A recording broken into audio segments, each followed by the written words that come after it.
Hello friends, welcome to चिकित्सा guide. चिकित्सा guide में आपका फिर से हार्दिक स्वागत है। आज हम जो टॉपिक कवर करेंगे, स्किन डिजीज की एक ऐसी खतरनाक कंडीशन जिसका ट्रीटमेंट बहुत मुश्किल से होता है, उसके बारे में हम आज बात करेंगे कि उसको कैसे पहचाना जाता है, कैसे उसका साइंस एंड सिम्टम्स क्या होते हैं, क्या उसका डायग्नोसिस का तरीका होता है, कैसे उसको डिफरेंशियल डायग्नोसिस करते हैं उसका, और कैसे उसका ट्रीटमेंट किया जाता है, उस बारे में हम आज पढ़ेंगे। तो जिस टॉपिक के बारे में हम पढ़ने वाले हैं वो टॉपिक है सोरियासिस। क्या है? सोरियासिस। सोरियासिस क्या है? सोरियासिस क्यों होता है? सोरियासिस के क्या कारण है? सोरियासिस के साइंस एंड सिम्टम क्या है? और सोरियासिस को डायग्नोस कैसे किया जाता है? सोरियासिस को अदर स्किन कंडीशंस से डिफ्रेंशिएट कैसे किया जाता है? और फाइनली हम देखेंगे कि उसका ट्रीटमेंट किस किस मेथड से किया जाता है। ठीक है, तो बिना किसी की देरी के हम चलते हैं हमारे टॉपिक की तरफ। तो देखते हैं हम सोरियासिस क्या है। सोरियासिस अगर हम आम भाषा में देखें तो ये एक ऑटो इम्यून डिजीज है। क्या है? ऑटो इम्यून डिजीज है जिसके अंदर आपकी इम्यूनिटी आपकी स्किन से लड़ने लग जाती है। आपकी इम्यूनिटी आपकी स्किन पर अटैक करने लग जाती है। आपकी इम्यून सिस्टम आपकी स्किन की सेल्स से लड़ने लग जाती है। उस वजह से एक रोग स्किन का होता है जिसे हम सोरियासिस कहते हैं। सोरियासिस के अंदर जो धब्बा बनता है या फिर दाग बनता है, सोरियासिस को का जो दाग बनता है वो होता है लाल पपड़ीदार होता है। सोरियासिस की कंडीशन के अंदर जो स्किन का बनना जो होता है, सेल्स का जो बनना होता है वो फटाफट फटाफट होता है। फटाफट फटाफट सेल्स बनती है तो वो एक रेडनेस लिए हुए वो जो चकता होता है आपके सोरियासिस का, वो चकता रेडनेस लिए हुए होता है। लेकिन इसका एक सबसे क्लासिकल सिम्टम होता है कि सोरियासिस के लाल चकते के ऊपर एक चांदी नुमा परत बनी होती है। क्या होती है? चांदी नुमा परत, सिल्वरी स्केल्स बने होते हैं। ठीक है, तो इससे हम पहचान सकते हैं सोरियासिस के अंदर ईचिंग बहुत होती है, पेन हो सकता है। ठीक है, तो ये कंडीशन हमारे को सोरियासिस के अंदर देखने को मिलती है। ठीक है, तो हम पढ़ते हैं स्टेप बाय स्टेप। सोरियासिस एक स्किन डिजीज है जिसके अंदर स्किन पर लाल परतदार चकते बन जाते हैं। क्या बन जाते हैं? लाल और परतदार चकते बन जाते हैं। ये नॉन कम्युनिकेबल डिजीज है जो कि कम्युनिकेबल डिजीज की तरह नहीं है। नॉन कम्युनिकेबल डिजीज है, इसका मतलब ये है कि ये एक दूसरे में फैलने वाली नहीं है। ठीक है, तो ये एक नॉन कम्युनिकेबल डिजीज है जो कि उपचार न करने पर ज़्यादा सीवियर हो जाती है। ठीक है, उपचार उसका टाइम पर करना जरूरी होता है। अगर टाइम पर ट्रीटमेंट नहीं मिला तो वो उस पर्सन को ज़्यादा सीवियर कंडीशन में हो जाती है। ठीक है, इसमें शरीर की प्रतिरक्षा प्रणाली त्वचा की कोशिकाओं पर आक्रमण करती है। आपकी अपनी इम्यूनिटी त्वचा की कोशिकाएं जो है, स्किन की जो सेल्स है उसके ऊपर अटैक करने लग जाती है, उससे सोरियासिस उत्पन्न होता है। ठीक है, इस रोग में त्वचा की कोशिकाएं सामान्य से बहुत तेजी से बनती है।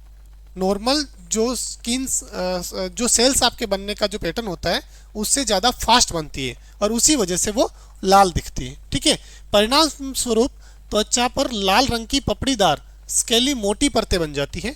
ठीक है, और उसके ऊपर भी चांदी नुमा कलर होता है। ठीक है, सोरियासिस में खुजली, जलन और कभी कभी दर्द हो सकता है। यह रोग संक्रमण से नहीं फैलता क्योंकि मैंने बताया था नॉन कम्युनिकेबल डिजीज है। ठीक है, सोरियासिस किसी भी आयु में हो सकता है, लेकिन ये किस में ज़्यादा होता है? युवावस्था और मध्यम आयु के लोगों में ज़्यादा होता है। इसको हम कह सकते हैं कि 18 साल से लेकर 35 साल 40 साल तक की उम्र में ये ज़्यादा होने के चांस होते हैं। ठीक है, सोरियासिस होता कैसा है? अब देखिए, हमने बात की थी लाल पपड़ी नुमा जो है दाग बनता है, इसका पपड़ीदार बन जाती है स्किन। ठीक है, और ये जो आपकी सेल से फटाफट फटाफट बनी थी, बहुत ज़्यादा मात्रा में बनी थी, तो इस तरीके से लाल लाल दिखती है। लेकिन इसके ऊपर एक स्केल्स बना होता है, मतलब इसके ऊपर एक जो लाल पपड़ी है उसके ऊपर भी एक चांदी की परत बनी होती है, चांदी नुमा एक परत बनी होती है, चांदी के कलर की परत बनी होती है, जिसे हम सिल्वरी स्केल कहते हैं। ठीक है, ये कहाँ कहाँ ज़्यादा पाया जाता है? कोहनी पे ज़्यादा पाया जाता है। ठीक है, आपके घुटने पर ज़्यादा पाया जाता है, लोअर बैक पर ज़्यादा पाया जाता है और स्केल पर ज़्यादा पाया जाता है। ठीक है, तो कहाँ कहाँ पाया जाता है ये भी हमने देख लिया। अब हम देखते हैं इसके कोजेज क्या है, किन कारणों से ये होता है। सबसे पहले तो हमने देख ही लिया कि ये एक ऑटो इम्यून डिजीज है। क्या है? ऑटो इम्यून डिजीज है। इसका मतलब ये है कि ये जेनेटिक है और इम्यूनिटी की वजह से होती है। ठीक है, इसके अलावा भी कुछ कुछ कारण ऐसे हैं जो इसको ट्रिगर करते हैं। ठीक है, तो सोरियासिस को कौन कौन से कारण ट्रिगर करते हैं, कौन कौन से कारण ऐसे हैं जो सोरियासिस को बढ़ावा देते हैं, उनके बारे में हम देखते हैं। ठीक है, तो ये रहे हमारे कोजेज। जेनेटिक कारण इसका होता है और इम्यून सिस्टम इसका मुख्य कारण होता है। कारण मुख्य यही है। ठीक है, दूसरे जितने भी मैं आपको बताऊंगा वो सारे ट्रिगर है। ठीक है, मुख्य कारण क्या है, जेनेटिक कारण है और इम्यून सिस्टम इसका मुख्य कारण है कि ऑटो इम्यून डिजीज है, आपकी इम्यूनिटी आपकी स्किन की सेल्स से लड़ने लग गई, उस वजह से ये डिजीज हो गई। ठीक है, ट्रिगर्स कौन कौन से हो सकते हैं, हार्मोनल चेंजेस, अगर व्यक्ति के शरीर में जो हार्मोनल बदलाव होता है, महिला या पुरुष के शरीर के अंदर जो हार्मोनल बदलाव होता है, उस वजह से क्या हो सकता है, सोरियासिस हो सकता है। स्मोकिंग करने वाले लोगों को ज़्यादा होता है, एल्कोहलिज्म वाले लोग ज़्यादा प्रोन होते हैं इसके, टेंशन लेने वाले लोगों को टेंशन जो है, तनाव जो है, यह ट्रिगर करता है सोरियासिस को होने के लिए। ठीक है, कुछ दवाएं और उनका साइड इफेक्ट, कुछ दवाएं जिनका यूज करने की वजह से साइड इफेक्ट के तौर पर सोरियासिस होता है, वो कौन कौन सी है, लिथियम है, प्रोपेनोलोल है, बीटा ब्लॉकर है और एसई इनहिबिटर है। एंटी हाइपरटेंसिव ड्रग्स है बीटा ब्लॉकर और एसई इनहिबिटर्स। ठीक है, एस इनहिबिटर्स और बीटा ब्लॉकर्स की वजह से हो सकता है, लिथियम की वजह से हो सकता है, प्रोपेनोलोल की वजह से हो सकता है। ठीक है, क्लोरोक्विन, एंटी मलेरियल ड्रग्स भी आ गई इसके अंदर, क्लोरोक्विन हो सकती है, हाइड्रोक्सी क्लोरोक्विन हो सकती है, इन वजह से भी ये सोरियासिस होने के चांस ज़्यादा होते हैं। इसके अलावा इंडोमेथासिन भी है। ये सारी जो दवाएं हैं, इन दवाइयों के साइड इफेक्ट के तौर पर सोरियासिस हो सकता है। ठीक है, मुख्य कारण कौन सा है, इम्यून सिस्टम इसका मुख्य कारण है। ठीक है, और ट्रिगर्स कौन कौन से हैं, आपके हार्मोनल चेंज हो गया, स्मोकिंग हो गई, अल्कोहल हो गया, टेंशन हो गया और कुछ दवाएं जिनका कि साइड इफेक्ट हो सकता है। इसके अलावा कुछ ट्रिगर्स और देखेंगे हम, एचआईवी इन्फेक्शन वाले पेशेंट, जिन पेशेंट को ऑलरेडी एचआईवी इन्फेक्शन है, वो ज़्यादा प्रोन होते हैं कि सोरियासिस उनको जल्दी हो सकता है। ठीक है, इन्फेक्शन, कुछ कुछ इन्फेक्शन जैसे कि स्ट्रेप इन्फेक्शन हो गया, आपका ईयर एक किसी को हो रहा है, ब्रोंकाइटिस हो गया, टॉन्सिलाइटिस हो गया, रेस्पिरेटरी इन्फेक्शंस, ये सारे जो मैंने बताए आपको, इनके अंदर मतलब अगर किसी को लंबे टाइम से ऐसा इन्फेक्शन है, लंबे टाइम से एचआईवी है, लंबे टाइम से क्रोनिक एचआईवी है, क्रोनिक रेस्पिरेटरी इन्फेक्शंस है, तो उस वजह से भी सोरियासिस होने के चांस बढ़ते हैं। ठीक है, स्किन इंजरीज, अगर किसी प्रकार की चोट लगी है और वो ओपन वुंड रहा है, तो वो भी प्रोन है, मोर प्रोन है सोरियासिस होने के कि आम आदमी को, जैसे कि आम आदमी को सोरियासिस होने में टाइम लगेगा, जबकि किसी का ओपन वुंड है, स्किन इंजरी हुई है, तो उसको सोरियासिस जल्दी हो सकता है। ठीक है, सनलाइट में ज़्यादा रहने से और मौसम की वजह से भी आपको सोरियासिस हो सकता है, लेकिन मुख्य कारण ये नहीं है। मुख्य कारण केवल और केवल क्या है आपका, मुख्य कारण केवल और केवल आपका क्या है,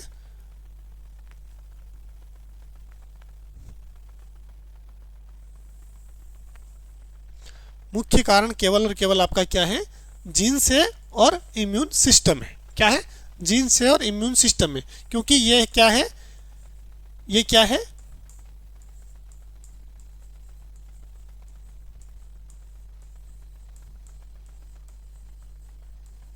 ये क्या है, ऑटो इम्यून डिजीज है। क्या है, ऑटो इम्यून डिजीज है। इस वजह से क्या है, मुख्य कारण इसका इम्यून सिस्टम ही है। ठीक है, बाकी ये सारे ट्रिगर्स हैं, हार्मोनल चेंजेज हो गए, स्मोकिंग हो गया, अल्कोहल हो गया, एचआईवी हो गया, रेस्पिरेटरी इन्फेक्शन हो गया, या फिर स्किन की चोट हो गई, ये सारे ट्रिगर्स हैं, ये बढ़ावा देते हैं किसको, सोरियासिस को होने को। ठीक है, तो ये रही हमारी कोजेज की बात। अब हम देखते हैं साइंस एंड सिम्टम क्या होते हैं, कैसे हम पहचानेंगे कि सोरियासिस ही है। ये किसी भी स्किन कंडीशन को देखकर हम कैसे डायग्नोस करेंगे कि ये सोरियासिस है, तो उसको पहचानने के लिए हमको क्या देखना पड़ेगा, साइंस एंड सिम्टम। तो हम देखते हैं साइंस एंड सिम्टम क्या क्या है।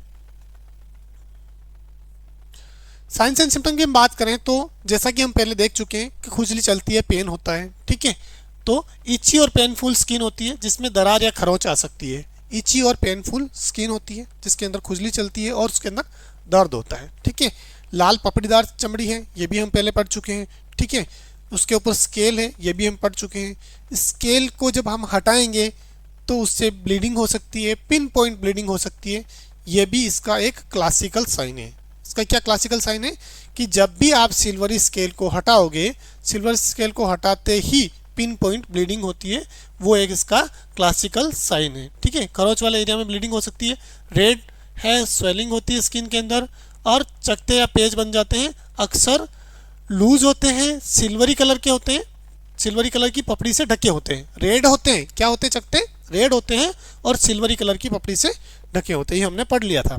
ठीक है, अंगुलियों तथा अंगूठों के नाखून पर डिस्कलरेशन होता है, अंगुलियों तथा अंगूठों के नाखून पर डिस्कलरेशन होता है, यहाँ की स्किन खुरदरी हो जाती है। ठीक है, स्केल पर स्केली प्लेक्स बन जाते हैं, स्केल पर अगर सोरियासिस है, सोरियासिस की मैंने आपको जगह बताई, कोहनी हो गई, घुटना हो गया, लोअर बैक एरिया हो गया तथा स्केल्प हो गया, यहाँ पर ज़्यादातर सोरियासिस होने के चांस होते हैं। ठीक है, तो ये हमने बात की।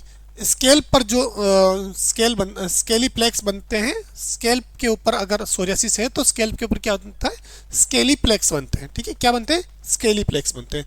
ठीक है, अब हम कंडीशन को देख लेते हैं। इस टाइप का आपका ये होता है, सोरियासिस को अगर आप देखोगे तो पहचानने के लिए ये काफ़ी है। आपकी जो लाल लाल चमड़ी जो थी, रेडनेस लिए हुए जो चमड़ी थी, जो सूजी हुई जो चमड़ी है, वो इस तरीके से फैली होती है। ठीक है, इसका बॉर्डर्स इसके दिखते हैं आपको, और इसके ऊपर एक सिल्वरी कलर की परत होती है। अगर इस परत को हटाया जाएगा तो यहाँ पर पिन पॉइंट ब्लीडिंग हो सकती है। ठीक है, दूसरा हम घाव देखते हैं। ठीक है, सिल्वरी कलर की पपड़ी लिए हुए, ऐसी दरारें हैं जहाँ से ब्लीडिंग हो सकती है, ऐसी दरारें भी मिलेगी आपको जहाँ से ब्लीडिंग होती है या फिर ब्लीडिंग हो रही होती है। ठीक है, ये भी आपका क्या है, सोरियासिस का चित्र है। ठीक है, अब हम देखते हैं कोहनी पर हो रहा है, ये सिल्वरी कलर की जो आपकी परत है, सिल्वरी कलर की परत इसको ढके हुए हैं। ठीक है, अंदर रेडनेस लिए हुए आपकी चमड़ी मोटी हो रही है। ठीक है, जो परत बनी हुई है वो मोटी हो रही है, रेडनेस लिए हुए, उसके ऊपर क्या हो रहा है, सिल्वरी कलर की पपड़ी ढकी हुई है। अगर इस सिल्वरी कलर की पपड़ी को आप हटाओगे तो यहाँ पर पिन पॉइंट ब्लीडिंग हो सकती है। ठीक है, 3 डायग्राम बताया मैंने आपको। बढ़ते हैं हम आगे डायग्नोसिस की तरफ। कैसे हम डायग्नोस करेंगे कि ये स्किन डिजीज के अंदर ये सोरियासिस ही है। स्किन डिजीज सारी लगभग सेम दिखती है, तो हमें ये कैसे आइडेंटिफाई होगा कि ये स्किन डिजीज के अंदर ये सोरियासिस वाली कंडीशन ही है। ठीक है, तो डायग्नोसिस के तरीके पे हम जाते हैं। क्लिनिकल एग्जामिनेशन सबसे पहले हम करेंगे, क्या करेंगे, क्लिनिकल एग्जामिनेशन हम करेंगे। त्वचा पर वेल डिफाइंड लाल प्लेक्स होंगे, जिसके बारे में मैं कई बार बात कर चुका हूँ पीछे। ठीक है, ऊपर से सिल्वरी वाइट स्केल्स होंगे जो कि चांदी की परत के समान होंगे। ठीक है, इसके बारे में हम बात कर चुके हैं। आमतौर पर प्रभावित स्थान कौन कौन से होते हैं, कहाँ कहाँ पर ज़्यादा पाया जाता है, ये स्केल पर पाया जाता है, एल्बो पर पाया जाता है। ठीक है, स्केल पर आपके सर पर, खोपड़ी पर पाया जाएगा, एल्बो पर आपके कोहनी पर पाया जाएगा, नीज पर पाया जाएगा, आपके घुटनों पर पाया जाएगा, और लोअर बैक पर ज़्यादातर पाया जाता है। ठीक है, और इनमें क्या होता है, अक्सर इचिंग और खुजली होती है। इस टाइप का अगर आपको क्लिनिकल साइन मिल रहा है तो आपको उस तरफ डायग्नोसिस की तरफ जाना है कि ये क्या हो सकता है, सोरियासिस हो सकता है। ठीक है, दूसरा इसका जो तरीका है डायग्नोस करने का, जिससे हम पूरा क्लेरिफाई हो पाए कि हाँ ये क्या है, ये सोरियासिस ही है, हम इसको कैसे कंप्लीटली डायग्नोस कर पाएँ, कंफर्म्ड डायग्नोस कैसे कर पाएँ कि ये सोरियासिस ही है। ठीक है, तो वो है एस्पिट्स साइन। एस्पिट्स साइन क्या होता है, इस एस्पिट्स साइन के अंदर क्या होता है कि स्केल जो है आपका सिल्वरी स्केल, अगर सिल्वरी स्केल को हटाओगे, जैसा कि मैं पीछे बता रहा था आपको, आपके जो सोरियासिस के घाव के ऊपर, सोरियासिस का जो आपका चकता बना हुआ है उसके ऊपर रेडनेस लिए हुए जो त्वचा है उसके ऊपर एक सिल्वरी कलर की जो परत है, अगर उसको आप हटाओगे तो वहाँ पर पिन पॉइंट ब्लीडिंग होगी। क्या कह रहा है ये, पिन पॉइंट ब्लीडिंग होगी। तो ये क्या है, इसको क्या कहते हैं, ऑस्पिट्स साइन। ठीक है, ये इसका क्लासिकल साइन है। क्या है, सोरियासिस का क्लासिकल साइन है। ठीक है, दूसरा है इसका कोबनर फिनोमेन। दूसरा इसका फाइनल इसका डायग्नोसिस करने का तरीका है कोबनर फिनोमेन। चोट, खरोंच या सर्जरी की जगह पर नए सोरियाटिक लेशन बन जाते हैं। अगर कहीं चोट लगी हुई है, अगर खरोंच बना हुआ है, ठीक है, या फिर कहीं ऑपरेशन की वजह से कट लगा हुआ है, वहाँ पर सोरियाटिक लेशन बन जाता है। ये चीज़ें डायग्नोसिस में आपको हेल्प करती है। सबसे पहले हम क्या करते हैं, क्लिनिकल साइन देखते हैं। क्लिनिकल साइन से हमें अगर हमको पता पड़ गया कि कहाँ पर है, कौन से एरिया में है, अगर इन एरियाज़ के अंदर है तो हमें हमारा जो माइंड है उधर ही जाता है कि ये सोरियासिस हो सकता है। फिर हम देखते हैं उसका वेल डिफाइंड लाल और क्या है लाल प्लेक्स है वेल डिफाइंड। ठीक है, और उसके ऊपर चांदी जैसी परत बनी हुई है। तो ये कन्फर्मेशन की तरफ जाते हैं हम, ठीक है। और प्रभावित स्थान हमने देख लिए, ठीक है। इचिंग इसके अंदर हो रही है, ठीक है। और उसके बाद में हम देख लिया ऑस्पिड साइन, क्या देख लिया, ऑस्पिड साइन देख लिया। तो ये आपका क्लासिकल साइन अगर आपको मिल गया तो ये आपके कन्फर्मेशन की तरफ जाता है कि ये सोरियासिस का ही लेशन है, ठीक है। सोरियासिस का ही आपका चकता है, ठीक है। फिर कॉबनर्स फिनोमेनन को भी हम ध्यान में रख सकते हैं, ठीक है। अब हम देखते हैं और डायग्नोसिस की तरफ जाएं तो नेल में चेंजेस क्या क्या है, ठीक है। हम देखेंगे नाखूनों में क्या क्या चेंजेस है। नेल पिटिंग हो सकती है, नाखून के अंदर छोटे छोटे गड्ढे हो सकते हैं, ठीक है। ओनिकोलाइसिस हो सकता है, ओनिकोलाइसिस हो सकता है जिसके अंदर नाखून का अलग हो जाना। ओनिकोलाइसिस हो सकता है जिसका मतलब है नाखून का अलग हो जाना, नाखून निकल के आपका अलग हो जाता है, तो वो भी एक सोरियासिस का साइन है, ठीक है। सब उंगवल हाइपर केराटोसिस कि आपका नाखून नीचे से खुल गया है और कभी कभी नाखून निकल भी जाता है, ठीक है। नाखून नीचे से खुल गया है, नाखून जहाँ पर जुड़ा हुआ है आपके नाखून का जो स्पेस है जुड़ा हुआ है वहाँ से खुल गया है वो, या फिर कभी कभी पूरा अलग ही हो जाता है, तो उसको हम क्या कहते हैं, सब उंगवल हाइपर केरोटिसिस, ठीक है। तो ये नाखून के अंदर हमने चेंजेस देख लिए। सबसे पहले हमने क्या देखा, हमने देखा क्लिनिकल साइंस, क्लिनिकल एग्जामिनेशन हमने उसका किया, उसकी साइट्स देख ली, उसके चकते का प्रकार देख लिया, ठीक है। फिर हमने देखा ऑस्पिड साइन, ऑस्पिड साइन के अंदर हमको क्लासिकल साइन मिल गया, ठीक है। फिर हम आते हैं नेल चेंजेस की तरफ, पिटिंग होती है, ठीक है, ओनिकोलाइसिस होता है, ठीक है, और सब उंगवल हाइपर केरोटोसिस होता है, ठीक है। तो ये हमें नेल चेंजेस में यहाँ पर मिलेंगे। इसके अलावा हम फैमिली हिस्ट्री लेंगे कि फैमिली के अंदर कोई सोराइसिस का पेशेंट रहा है तो ये मोर प्रोन पेशेंट हो सकता है, मतलब कोई पर्सन जिसके फैमिली के अंदर अगर ऐसी हिस्ट्री रही है कि उसके अंदर सोराइसिस के पेशेंट रहे हैं तो हो सकता है कि उसको भी सोरियासिस हो, ठीक है। ये चांसेस पूरे पूरे बनते हैं क्योंकि इम्यूनिटी और जीन्स और इम्यून सिस्टम की वजह से ही ये डिजीज़ उत्पन्न होती है, ठीक है। तो यहाँ पर हमने इसकी फैमिली हिस्ट्री भी ले ली। अब हम देखते हैं स्किन बायोप्सी। अगर इन सब चीज़ों के बाद भी कंफ्यूजन है तो फिर हम स्किन बायोप्सी की तरफ जाते हैं, ठीक है। तो डायग्नोसिस को हम फिर से देखेंगे एक बार। डायग्नोसिस के अंदर हमने देखा क्लिनिकल एग्जामिनेशन, उसके अंदर कहाँ कहाँ होता है वो देख लिया, किस टाइप का चकता है वो देख लिया, सिल्वर स्केल देख लिया हमने, फिर ऑस्पिड साइन देख लिया। हमने ये भी देखा कि चोट खरोच या फिर सर्जरी वाले एरिया के अंदर तो ये नहीं हुआ है, तो अगर हुआ है तो चांसेस बनते हैं कि ये सोरियासिस हो, ठीक है। फिर हम देखते हैं उसके नाखून, नेल में पिटिंग हो रही है, ऑनकिलोसिस हो रहा है या फिर सब उंगवल केरिटोसिस हो रहा है, ठीक है। तो ये हमने देख लिया। फिर हमने फैमिली हिस्ट्री ली और अगर इन चीज़ों से कंफर्म हो गया तो ठीक है, अगर इनसे भी कंफर्म नहीं हुआ तो हम कहाँ जाएंगे, फिर स्किन बायोप्सी की तरफ जाएंगे जो कि एक एडवांस डायग्नोसिस है, ठीक है। लगभग तो हमें इन 5 स्टेप में पता पड़ जाएगा कि ये सोरियासिस है, ठीक है। अब हम देखते हैं डिफरेंशियल डायग्नोसिस। स्किन डिजीज के अंदर सबसे पेचीदा चीज होती है डिफरेंशियल डायग्नोसिस। क्यों होती है? क्योंकि स्किन डिजीज लगभग सब सेम दिखने को दिखती है और जनरल मेडिकल प्रैक्टिशनर को सबसे ज़्यादा दिक्कत आती है स्किन की डिजीज को डायग्नोस करने में। अगर डायग्नोसिस सही हो गया तो ट्रीटमेंट सही हो जाएगा, लेकिन डायग्नोसिस में ही हम लोग पिछड़ जाते हैं।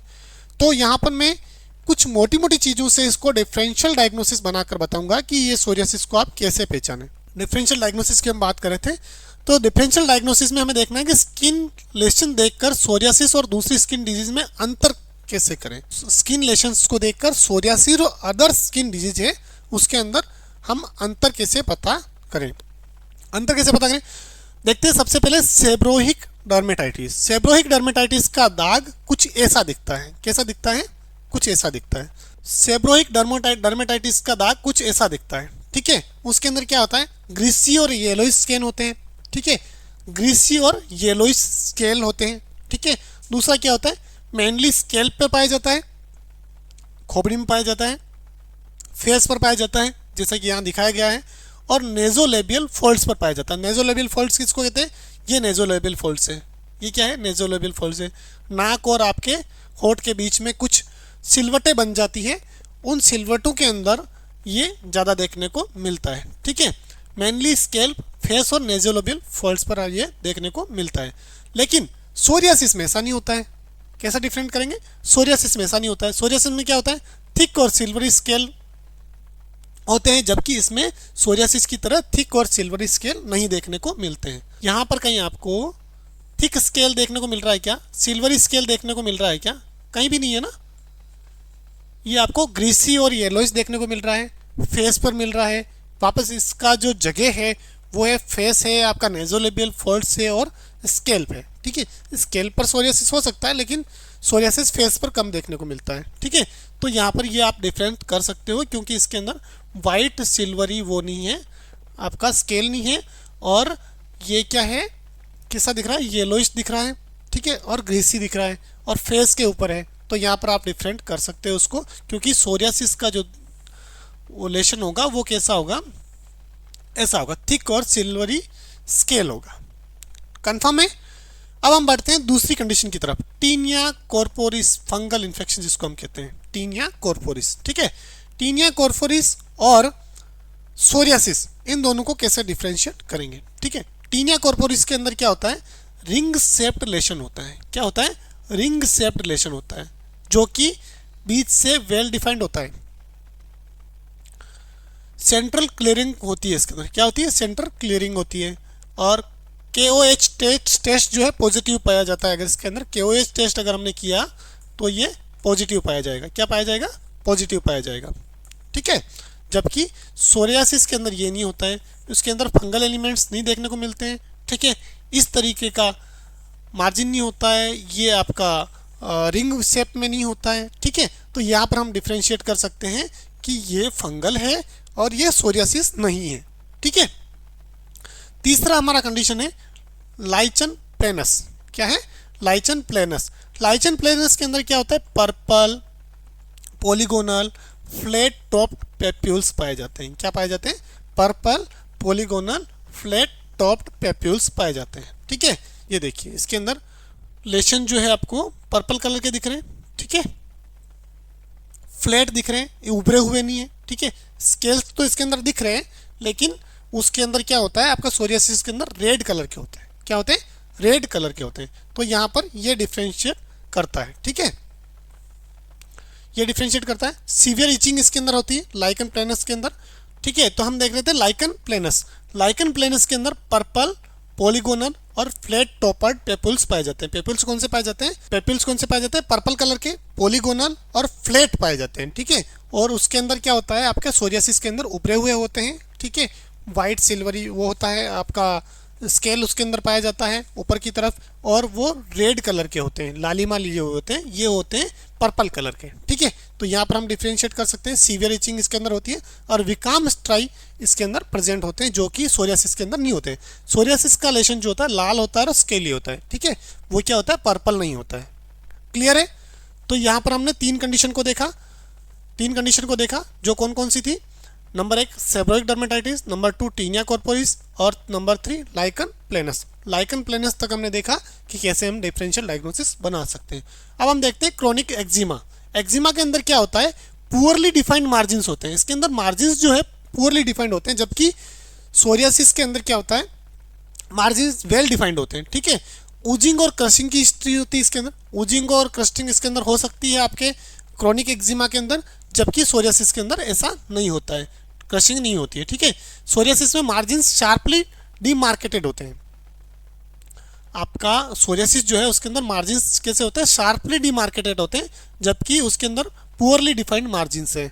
तो यहाँ पर ये चीज़ क्लियर कर रही है कि सोरियासिस और एक्जिमा के अंदर क्या फ़र्क है। ठीक है, अब हम देखते हैं पिटीरियासिस रोजिया। पिटीरियासिस रोजिया के अंदर हेराल्ड पैच होता है। ठीक है, हेराल्ड पैच होता है, क्रिसमस ट्री के पैटर्न का ये होता है। ठीक है, इस टाइप के पैटर्न होते हैं, क्रिसमस ट्री जैसा ये बना हुआ होता है, और हेराल्ड पेज इसके अंदर देखने को मिलता है। इन पेज को हम हेराल्ड पेज कहते हैं। ठीक है, और सेल्फ लिमिटिंग डिजीज है, अपने आप में ये ठीक हो सकती है, अपने आप से ठीक हो सकती है बिना किसी दवा के। लेकिन सोरियासिस क्रोनिक और रिकरेंट डिजीज होती है। इसके सोरियासिस के अंदर क्रिसमस ट्री के शेप का ऐसा कुछ नहीं बनता है, और सोरियासिस के अंदर हेराल्ड पैच नहीं पाए जाते हैं। ठीक है, तो यहाँ पर हम कंफर्म कर सकते हैं सोरियासिस और पिटीरियासिस रोजिया के बीच में डिफरेंट को। ठीक है, अब हम देखते हैं डिस्कोइल्ड लूपस एरिथमेटोसिस को। ठीक है, इसके अंदर क्या होता है, फोटो सेंसिटिव लेशन होते हैं। इसके अंदर क्या होता है, फोटो सेंसिटिव लेशन होते हैं, स्केरिंग और पिगमेंटेशन पाया जाता है। इसके अंदर स्केरिंग और पिगमेंटेशन होता है, और ANA टेस्ट पॉजिटिव होता है।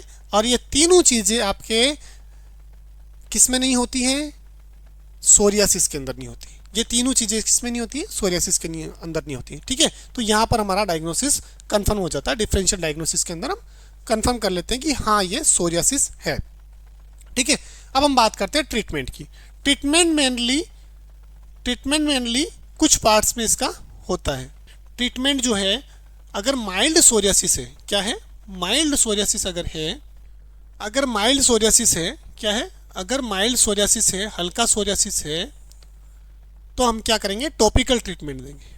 तो सबसे ज़्यादा क्या दिया जाता है, डॉक्टर्स के द्वारा टॉपिकल ट्रीटमेंट दिया जाता है। शुरुआत में ही हम इसको सिस्टेमिक ड्रग्स नहीं प्रोवाइड करते हैं। सोरियासिस वाले पेशेंट को हम क्या करते हैं, सबसे पहले टॉपिकल ट्रीटमेंट देते हैं। क्या देते हैं, टॉपिकल ट्रीटमेंट। टॉपिकल ट्रीटमेंट के अंदर भी हमारे पार्ट्स हैं, topical corticosteroid, vitamin D analogues, coal tar preparations, salicylic acid और मॉइस्चराइजर्स इसके अंदर दिए जाते हैं। क्या दिए जाते हैं, मॉइस्चराइजर्स भी इसके अंदर दिए जाते हैं। ठीक है, तो हम देखते हैं इनको अलग अलग कि किस कंडीशन में क्या दिया जाता है। ठीक है, माइल्ड सोरियासिस अगर पेशेंट को है तो हम टॉपिकल स्टेरॉइड प्रिस्क्राइब करते हैं। टॉपिकल स्टेरॉइड के अंदर क्या है, बीटामेथासोन आपका आ गया और दूसरा आ गया क्लोबेस्टोल। ठीक है, फर्स्ट है आपका बीटामेथासोन और सेकंड है आपका क्लोबेस्टोल। या तो बीटामेथासोन देंगे या फिर क्लोबेस्टोल इसको प्रिस्क्राइब किया जाएगा। ठीक है, अगर टॉपिकल कॉर्टिकोस्टेरॉइड की तरफ हम जाएं तो। ठीक है, कभी कभी क्या होता है कि टॉपिकल कॉर्टिकोस्टेरॉइड से पेशेंट ठीक नहीं होता है, तो हम क्या करते हैं, विटामिन डी एनालॉग्स जो है इसके साथ में जोड़ते हैं। ठीक है, तो पहले विटामिन डी एनालॉग दिया जाता है, देन बीटामेथासोन दिया जाता है। पहले विटामिन डी एनालॉग दिया जाता है, लगाया जाता है, और उसके बाद में ये आपका बीटामेथासोन या फिर क्लोबेस्टोल दोनों में से एक चीज़ यूज की जाती है। ठीक है, तो टॉपिकल ट्रीटमेंट के अंदर हमने देखा सबसे पहले टॉपिकल कॉर्टिकोस्टेरॉइड। टॉपिकल कॉर्टिकोस्टेरॉइड के अंदर हाइड्रोकोर्टिसोन भी हो सकता है, बहुत सारे तरीके होते हैं। मैंने दो एग्जांपल यहाँ पर लिए हैं, बीटामेथासोन और क्लोबेस्टोल। ठीक है, इनको शॉर्ट ड्यूरेशन के लिए यूज किया जाता है। अगर इनसे क्लियर नहीं हो रहा है तो फिर विटामिन डी एनालॉग को इसके अंदर इसके साथ में यूज किया जाता है। विटामिन डी एनालॉग जब यूज किया जाता है तो पहले विटामिन डी एनालॉग पेशेंट को लगाया जाएगा, उसके बाद में थोड़ी देर बाद में क्या लगाया जाता है, आपका टॉपिकल कॉर्टिकोस्टेरॉइड लगाया जाता है। ठीक है, और कुछ कुछ क्रीम्स ऐसी भी आती है जिसके अंदर आपका विटामिन डी एनालॉग और टॉपिकल कॉर्टिकोस्टेरॉइड मिक्स भी आता है। तो वैसा अगर प्रिपरेशन अवेलेबल हो जाता है तो डॉक्टर्स उसको प्रिस्क्राइब करना भी उचित समझते हैं। ठीक है, कब लगाया जाता है, इसको सुबह शाम यूज किया जाता है, इसको भी सुबह शाम यूज किया जाता है, 2 टाइम यूज किया जाता है। ठीक है, कई बार क्या होता है कि आपने टॉपिकल कॉर्टिकोस्टेरॉइड भी यूज कर लिया, आपने विटामिन डी एनालॉग्स भी उसके साथ यूज़ कर लिया, लेकिन फिर भी आराम नहीं हो रहा है, तो फिर बहुत सारे डॉक्टर्स जो है वो उसमें तीसरी चीज़ ऐड करते हैं। वो क्या है, topical corticosteroid plus salicylic acid. क्या करते हैं, topical corticosteroid plus salicylic acid. ठीक है, तो इसमें बेटनोवेट एस जैसी कुछ ड्रग्स आती है जिसके अंदर बीटामेथासोन भी हो गया और सैलिसिलिक एसिड भी आ गया। और तरह के प्रिपरेशंस भी आते हैं जिसके अंदर आपका topical corticosteroid plus salicylic acid mix हो जाता है, तो कई कंडीशन में इसको भी यूज किया जाता है। ठीक है, मॉइस्चराइजर्स इसके लिए बहुत अच्छा क्रीम्स होती हैं। जो मॉइस्चराइजर्स होते हैं उनको लगाने से डिजीज़ को कंट्रोल करने का एक आधार बन जाता है। ठीक है, डिजीज़ जल्दी से कंट्रोल होती है, ये एक बेस है, तो उसको मॉइस्चराइज्ड रखना होता है। आपका जो सोरियासिस का जो चकता है उसको मॉइस्चराइज्ड रखना होता है। ठीक है, और कई बार कोलतार प्रिपरेशंस भी लगाए जाते हैं। तो ये सारी चीज़ें जो आ गई आपकी टॉपिकल ट्रीटमेंट के अंदर आ गई। ठीक है, कोलतार इस तरीके का होता है, कोलतार को भी यूज किया जाता है। ठीक है, तो ये था हमारा टॉपिकल ट्रीटमेंट के बारे में माइल्ड सोरियासिस के अंदर। ठीक है, अगर टॉपिकल ट्रीटमेंट से पेशेंट को आराम नहीं होता है तो फिर डॉक्टर्स जाते हैं सिस्टेमिक ट्रीटमेंट्स की तरफ, फोटोथेरेपी की तरफ। ठीक है, जो कि माइल्ड से मॉडरेट और सीवियर ट्रीटमेंट के अंदर होता है। ठीक है, तो हम यहाँ पर शॉर्ट में पढ़ लेंगे कि अगर पेशेंट को सोरियासिस है और टॉपिकल ट्रीटमेंट से आराम ना हुआ है तो क्या डॉक्टर्स उसके अंदर प्रिस्क्राइब करते हैं। नंबर 1 फोटोथेरेपी,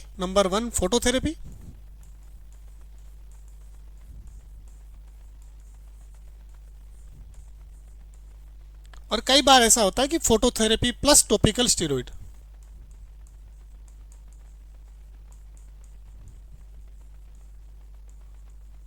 ठीक है, फोटोथेरेपी प्लस टॉपिकल ट्रीटमेंट। और दूसरा तरीका होता है सिस्टेमिक ड्रग्स देने का। सिस्टेमिक ड्रग्स के अंदर कौन कौन सी ड्रग्स आ जाएगी आपकी, मैं शॉर्ट में बता देता हूँ। सिस्टेमिक ड्रग्स के अंदर कौन कौन सी ड्रग्स आ जाएगी आपकी, मेथोट्रेक्सेट और साइक्लोस्प्रिन। मेथोट्रेक्सेट को वीक में एक बार दिया जाता है, ठीक है। साइक्लोस्प्रिन की डोज को ऐसे दिया जाता है कि शुरुआत में हर रोज़ सुबह 10 मिलीग्राम, दूसरे दिन 10 मिलीग्राम सुबह और 10 मिलीग्राम शाम को, तीसरे दिन 10 मिलीग्राम सुबह 20 मिलीग्राम शाम को, चौथे दिन 20 मिलीग्राम सुबह 20 मिलीग्राम शाम को, पाँचवें दिन 20 मिलीग्राम सुबह और 30 मिलीग्राम शाम को, छठे दिन 30 मिलीग्राम सुबह और 30 मिलीग्राम शाम को। इस तरीके से उसको दिया जाता है, ठीक है। लेकिन ये रह गया एडवांस ट्रीटमेंट के अंदर, ठीक है। तो हमने देखा कि जो आपका सोरियासिस का ट्रीटमेंट है, ज़्यादातर ट्रीटमेंट कैसे किया जाता है, ज़्यादातर ट्रीटमेंट जो आपका है वो किया जाता है माइल्ड सोरियासिस का टॉपिकल ट्रीटमेंट से। टॉपिकल ट्रीटमेंट में भी तो अलग अलग तरीके हो गया। नंबर 1 है आपका टॉपिकल कॉर्टिकोस्टेरॉइड, नंबर 2 है आपका विटामिन डी एनालॉग्स, नंबर 3 है आपका कोलतार प्रिपरेशंस, नंबर 4 है आपका सैलिसिलिक एसिड और फिर है मॉइस्चराइजर्स। मॉइस्चराइजर्स इस डिजीज़ को कंट्रोल करने का सबसे बड़ा आधार है। उस आपका पर्टिकुलर जो सोरियासिस का लेशन है उसको हमें मॉइस्चराइज रखना होता है, ठीक है। अब हम बात करते हैं टॉपिकल स्टेरॉइड्स की बात। टॉपिकल स्टेरॉइड्स के अंदर मैंने आपको कुछ बताए हैं। बहुत सारी तरीके की क्रीम्स आती है, बहुत सारे इंग्रेडिएंट्स आते हैं, लेकिन मैंने आपको एग्जाम्पल के तौर पे बताया बीटामेथासोन और क्लोबेस्टोल, ठीक है। हाइड्रोकोर्टिसोन भी होते हैं, बहुत सारी चीज़ें होती है, ठीक है। टॉपिकल कॉर्टिकोस्टेरॉइड्स से अगर आपका सोरियासिस कंट्रोल होता है तो वेल एंड गुड। अगर सोरियासिस टॉपिकल स्टेरॉइड से कंट्रोल नहीं होता है तो हमें साथ में लेना होता है vitamin D analogues. Vitamin D analogues और कॉर्टिकोस्टेरॉइड को यूज़ करने का जो तरीका होता है वो ये होता है, विटामिन डी एनालॉग्स को पहले यूज़ करना होता है, ठीक है, और आपका कॉर्टिकोस्टेरॉइड है उसको बाद में यूज़ करना होता है, ठीक है। तो topical steroid plus vitamin D analogues ये हो गया। इसके अलावा कोलतार प्रिपरेशंस होते हैं। कोलतार प्रिपरेशंस भी आपके सोरियासिस के ट्रीटमेंट के लिए यूज़ किए जाते हैं। अगर सोरियासिस का ट्रीटमेंट कोलतार प्रिपरेशन से सही हो जाता है तो वेल एंड गुड, अगर नहीं होता है तो और तरीका होता है आपका topical steroid plus salicylic acid, ठीक है। Topical steroid plus salicylic acid के कुछ एग्जांपल्स मैंने आपको दिए, जिसके अंदर बीटामेथासोन प्लस सैलिसिलिक एसिड है, और ऐसे ही बहुत सारे प्रिपरेशंस आते हैं जो मैं आपको कभी डिटेल्ड वीडियो बनाएंगे तो उसके अंदर आपको बताएंगे, ठीक है। तो ये आपका हो गया topical corticosteroid plus salicylic acid और मॉइस्चराइजर, तो इसका आधार है, ठीक है। मैक्सिमम मरीज जो है आपके टॉपिकल थेरेपी से कंट्रोल हो जाते हैं। मैक्सिमम मरीज आपके क्या होते हैं, टॉपिकल थेरेपी से कंट्रोल हो जाते हैं। लेकिन कई बार ऐसा होता है कि अगर आपका सोरियासिस बहुत ज़्यादा क्रॉनिक हो गया या बहुत ज़्यादा बढ़ गया और वो कंट्रोल नहीं हो रहा है तो फिर हमें जाना होता है फोटोथेरेपी की तरफ। जब फोटोथेरेपी की जाती है तो फोटोथेरेपी प्लस कॉर्टिकोस्टेरॉइड का use topical therapy plus phototherapy का यूज किया जाता है। जब फोटोथेरेपी की जाती है तो उसमें भी आपके टॉपिकल प्रिपरेशंस का यूज़ किया जाता है और फोटोथेरेपी का यूज़ किया जाता है। अगर पेशेंट आपकी टॉपिकल थेरेपी से भी तैयार नहीं हुआ है तो फिर ये कंडीशन आ जाती है सीवियरिटी की तरफ, और सीवियर कंडीशंस को ठीक करने के लिए सिस्टेमिक ड्रग्स का यूज किया जाता है, जिसके अंदर मोटा मोटा मैंने 2 दवाइयों का नाम बताया आपको, मेथोट्रेक्सेट और साइक्लोस्प्रिन। इसके अलावा भी ज़्यादा सीवियरिटी के अंदर बहुत सारी ड्रग्स आती है, लेकिन मोटा मोटा मैंने आपको बताया मेथोट्रेक्सेट और साइक्लोस्प्रिन। मेथोट्रेक्सेट का यूज़ किया जाता है वीक में एक बार, ठीक है, और अगर साइक्लोस्प्रिन को यूज़ किया जाता है तो उसका दवा देने का एक अलग तरीका होता है, जो कि मैंने आपको चार्ट बनाकर अभी यहाँ पर बताया था। तो ये था सोरियासिस के बारे में। हमने यहाँ पर पढ़ा सोरियासिस का introduction, causes, science and symptom, diagnosis, differential diagnosis और ट्रीटमेंट, जो कि बेसिक ट्रीटमेंट यहाँ पर दिया जाता है, ठीक है। आई होप कि आपको सोरियासिस के बारे में सारी चीज़ें क्लियर हुई होगी, और फिर भी कोई सवाल बच गया हो तो आप कमेंट सेक्शन के अंदर पूछ सकते हैं।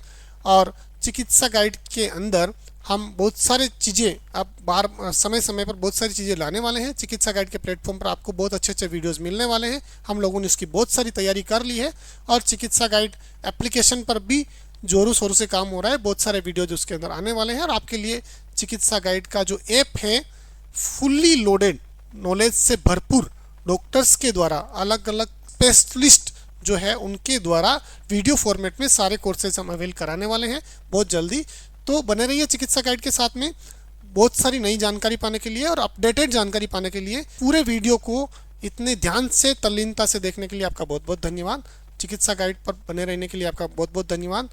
अगर वीडियो कंटेंट पसंद आया है तो लाइक, शेयर और सब्सक्राइब जरूर कीजिएगा और मिलते हैं नेक्स्ट वीडियो के अंदर। जब तक के लिए थैंक यू सो मच।